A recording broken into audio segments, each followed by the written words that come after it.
Hey boys and girls, Scotty the Redneck Canadian here. Welcome to my channel, Scotty's Homestead University, where I try not to offend liberals and swear. Anyway, today I'm not doing like solar or gardening or something like that. I'm going to do another one of these little stereo review deals. I got one that I'm going to keep.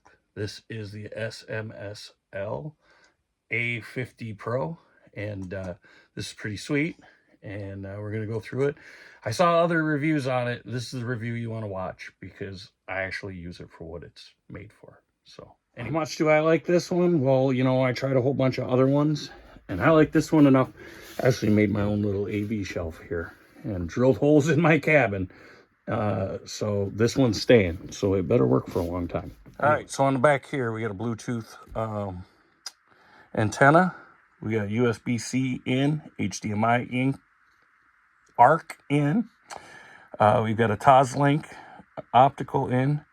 You have 3.5 millimeter jack that, you know, you can put RCAs into. And then look, we've got a subwoofer right and a left. And then it's straight DC going in from 12 to 24 volts, which is cool because I'm all solar. So, what I really wanted it for was this subwoofer channel, because I had this Polk subwoofer that the power supply crapped out on me. And so I had a box and a subwoofer, although it ended up the subwoofer wasn't any good just from sitting. The voice coil had corroded up. So, but I upgraded this one just for this. So, what we got. You know what? Let me hook it up, and then I'll show you what it's got. If you are not going to use the banana jacks, which I am not, it's nice to solder up the ends of your speaker leads. And then you can see, maybe, if it'll focus.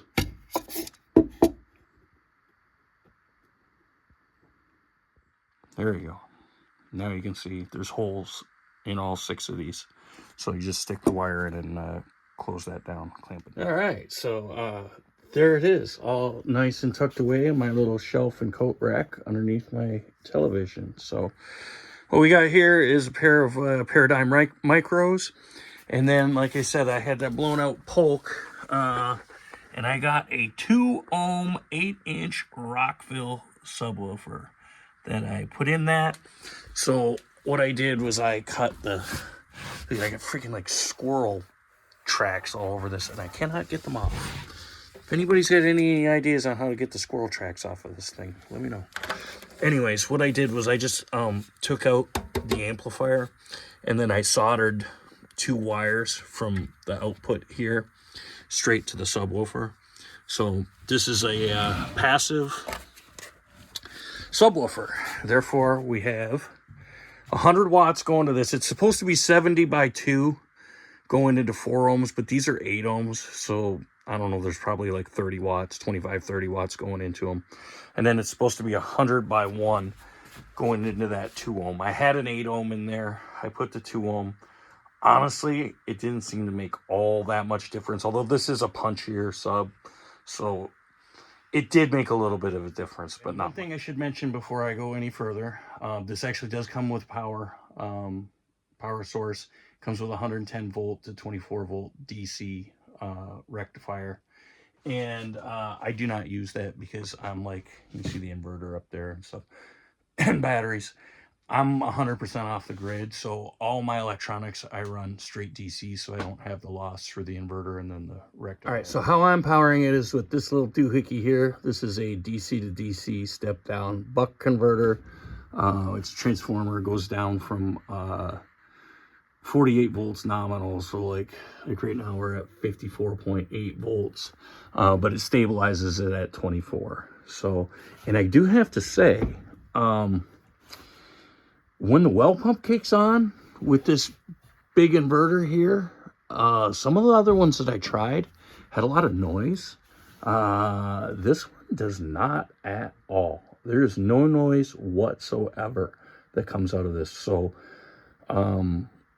yeah, I mean, if there was a lot of noise, I might not have kept this one. But otherwise, it does everything I want. So, let me button this up and throw my coats and stuff back where they belong, and let's go through some of these features. All right, how much do I love this thing? Let me count the ways. Well, first of all, it comes with a cool ass remote that does everything. So we're gonna turn it on. There you go. You can see it's on. It says hi. And then it just connected to Bluetooth. So and I like the layout of this. Here's your mute. Here's your volume up and down. Okay. That there switches your function. So Bluetooth, USB, ARC, optical, so your Toslink, and then it goes back. Then this FN is like this built-in equalizer. Don't use that. We'll go through that in a minute. And then you can go through all of the different menus that way. But then something else that I really like about this is that you have a multi-function button. So it's all right here. So if we go through here, so here's your volume, right? So just switch the volume up or down, right? Press the button. We can go line, so that's your 3.5 millimeter Toslink, ARC, USB, Bluetooth, right? We're gonna hit it again. This is that EQ. Make sure that's off. Make sure it's on 0, okay? Because if it's not, it sounds like crap. None of those sound good at all. Bass, I got bass all the way up because, you know, I'm like old school car stereo guy. Hence the, you know, saving the subwoofer box and putting the 2-ohm subwoofer in it. Treble.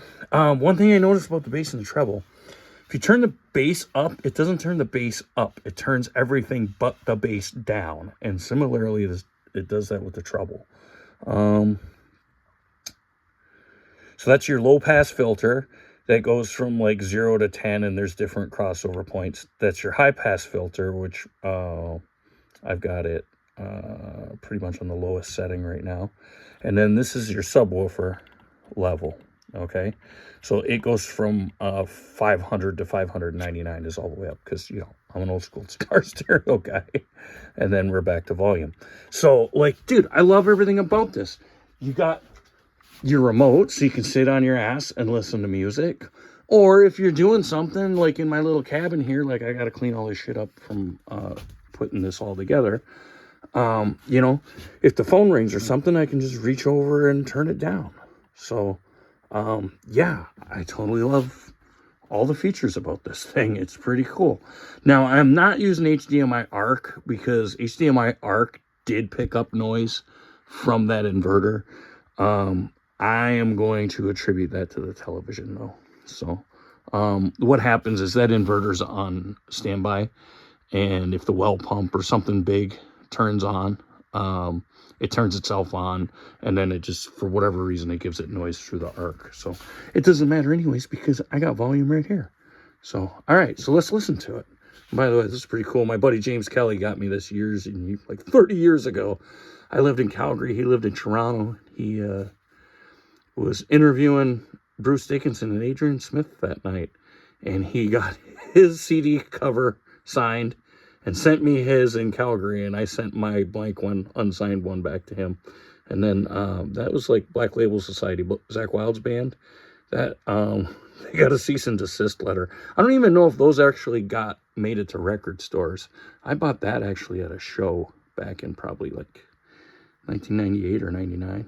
So anyway, hey, now I got a spot for it. You know, this all started a couple months ago when my old Harman Kardon AV receiver took a crap out in my barn. But yeah, I have, like, even though I'm old school, I have totally embraced the new technology. So I'm actually a CPA and I retired. So this thing here is actually a server. It's a network attached storage is what it's called. But it's a cloud server that I had left over from my office that where I lived didn't have very good internet, which is crazy. I'm here out in the bush and I got great internet. So I actually hooked that thing up and I ripped all my CDs. This is not all of them, all that I could find so far, but this is like my CD collection. So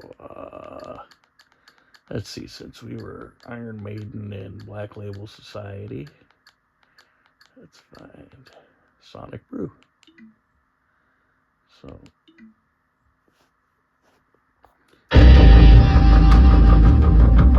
check it out. So we're at like 55 is the volume. We'll go to 60. I mean, it's plenty loud for in here.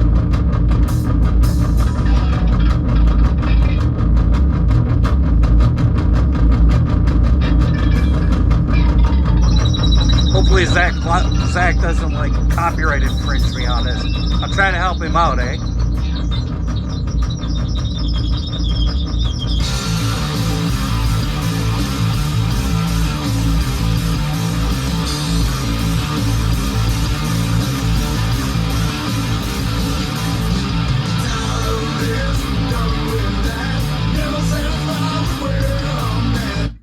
Alright, that is like an old school, so the production value isn't quite there on that one.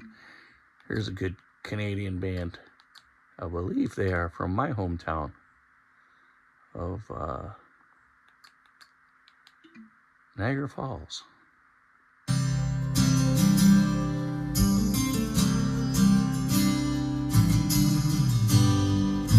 I mean, you're not going to get the full effect, but, I mean, hopefully you get a little bit of it. It's clear. It's loud.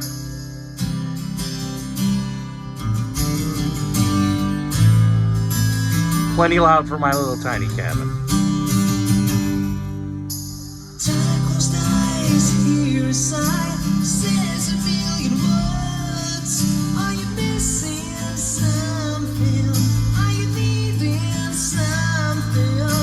All right. Now, one of the complaints, I guess, on a number of the Amazon reviews was that there wasn't enough bass. So this is like a David Lee Roth. It's like 35 hertz.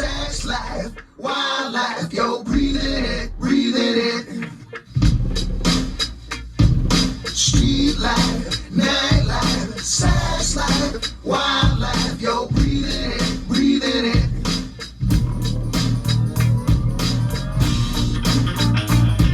That's cranked. I mean, it's shaking my whole cabin. The dog's running around there like, what the hell's going on?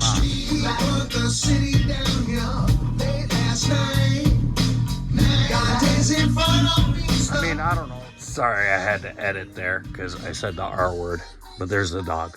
Yeah, it was shaking my whole cabin. Anyways, I was going to say, before I had to edit myself, stupid, you can't say the R word. Yeah, if you wanted to go crazy and like, you know, it's not a nightclub kind of thing. So, yeah, it's like totally awesome. Don't use the EQ. Everything else totally works. Yeah, I give this thing like totally 2 thumbs up, man. The subwoofer, it's exactly for this. Some people, like, they did their reviews and they're like, well, I don't have a passive subwoofer. I bought it because I had this. I made a passive subwoofer out of an old one. And I just can't even believe, like, this tiny little thing. That's like my whole entire AV receiver. So, it was like $100. It was like $94. So, all right. 2 thumbs up. You know, if you're interested in the solar stuff at all, I have like a whole how-to of how I did everything in here. So, all right. Till next time, keep your sticks on the ice, eh?